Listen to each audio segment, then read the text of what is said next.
financière et décaissement. Pendant donc la revue de la performance, nous avions donc deux responsables, deux personnes chargées donc des décaissements.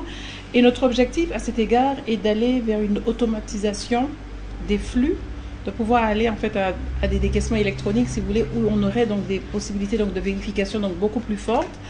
Et nous avons mis en défi nos directions donc administratives et financières donc de projet, avec un programme et un objectif que d'ici à la fin de l'année, on pourrait passer donc à ce système, parce que non seulement ça aura l'avantage, si vous voulez, de faciliter, de renforcer la traçabilité, mais surtout, ça permettra d'accélérer les décaissements.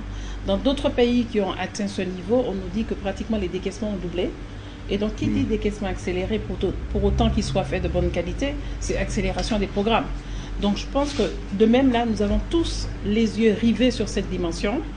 Et nous allons travailler ensemble. En fait, j'espère que, en tous les cas, à notre prochaine revue l'année prochaine, nous pourrions donc avoir donc des résultats vraiment marquants par rapport à cela. Très bien. Didier Moussala, du journal Observateur. Madame, ma question est toute simple. Nous venons d'avoir deux revues successives. La première a eu lieu l'année précédente. Oui, en mars 2008. La seconde cette année. On a l'impression que les deux revues sont arrivées pratiquement aux mêmes recommandations, notamment la cession de l'attribution des agences d'exécution au ministère sectoriel, disons, dans un délai de 3 ans. On a l'impression qu'on fait du surplace. Vous n'avez pas la même impression? C'est pratiquement comme si rien n'a changé entre la première et la seconde. Voilà, non, les impressions de Didier. Oui, je ne partage pas donc cet avis. Bon, premièrement, donc, si vous regardez plus en détail donc, les recommandations, il y a un certain nombre de problèmes qui ont été réglés. Par exemple, il y avait donc 5 projets qui étaient dits à problème. Et en fait, on a réduit donc, le nombre de projets à problème. Il n'y en a plus que 3. D'ailleurs, dans ces 3 où il y a donc le projet régional d'énergie de l'Afrique australe, donc le projet santé et le troisième, c'est le MAP. En ce qui concerne le projet régional, en fait, le caractère, si vous voulez, problématique du projet est lié au fait qu'on n'avait pas le financement complémentaire pour exécuter les contrats. C'est en bonne voie. Dans quelques semaines, nous comptons aller à notre conseil d'administration donc avec ce financement complémentaire. Donc voilà un projet qui sera entièrement donc remis sur la sellette. Et surtout, plus important, les travaux vont commencer. Les travaux donc de réhabilitation donc de la ligne. Donc c'est vrai que en apparence, vous semblez voir donc les mêmes recommandations. Mais premièrement, j'observe, et peut-être nous pourrons faire peut-être une prochaine session avec les coordonnateurs des projets eux-mêmes, parce qu'il est important de parler donc directement aux acteurs. J'observe plus de rigueur chez les coordonnateurs donc de projets. J'observe plus de rigueur chez les agents, un suivi beaucoup plus régulier et en fait un engagement plus sur les résultats. Donc ça, c'est indéniable, donc j'observe cela. Maintenant, la question, si vous voulez, du transfert vers les ministères de tutelle, ce n'est pas quelque chose qui peut se faire du jour au lendemain. Premièrement, vous avez donc des accords qui demandent donc à être négociés, à être vus.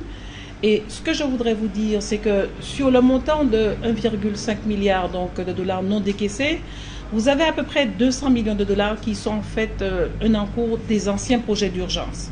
Le reliquat, c'est vraiment les nouvelles opérations qui ont été développées au cours des 2 dernières années dans une approche sectorielle ancrée donc, dans les ministères.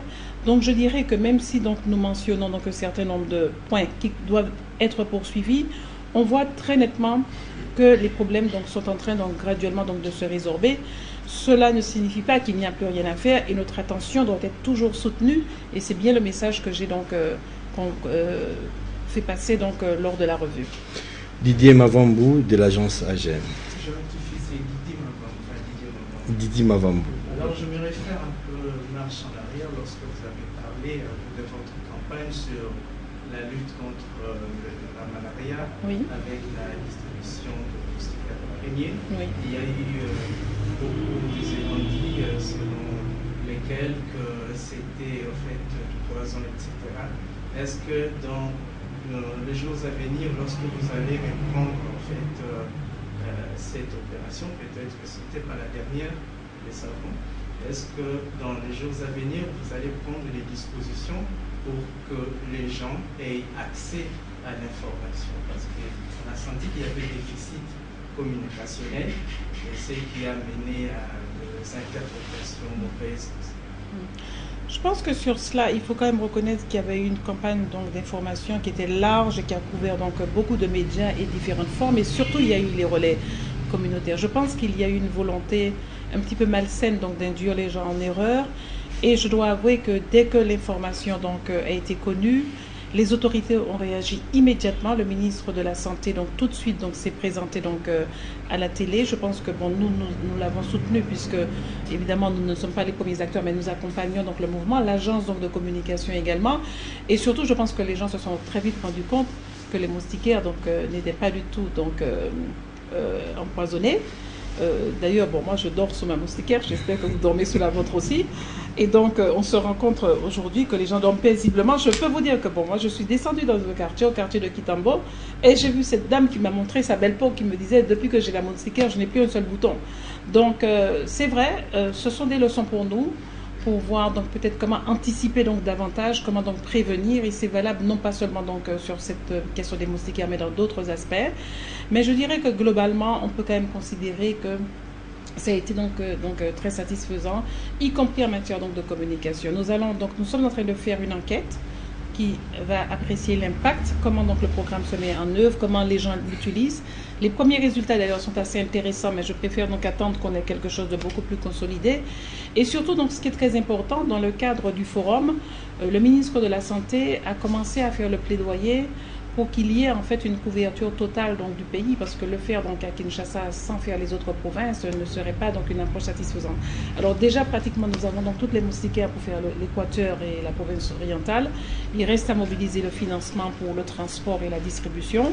Et en fait, on a chiffré qu'avec 150 millions de dollars, donc 50 millions cette année et 100 millions sur 2010, on pourrait avoir donc une couverture d'ensemble du pays, étant entendu bien évidemment que la distribution des moustiquaires n'est qu'un des aspects de lutte contre la malaria. Voilà, Jérôme Sekana, AGM et Raga TV. Oui, Madame la directrice des opérations, j'essaierai un peu gourmand par rapport à ça, puisque je suis assoiffé d'avoir des réponses exactes des guides bouches autorisées, qui est la vôtre dans la mesure où la Banque mondiale, le premier partenaire au développement de la République démocratique du Congo.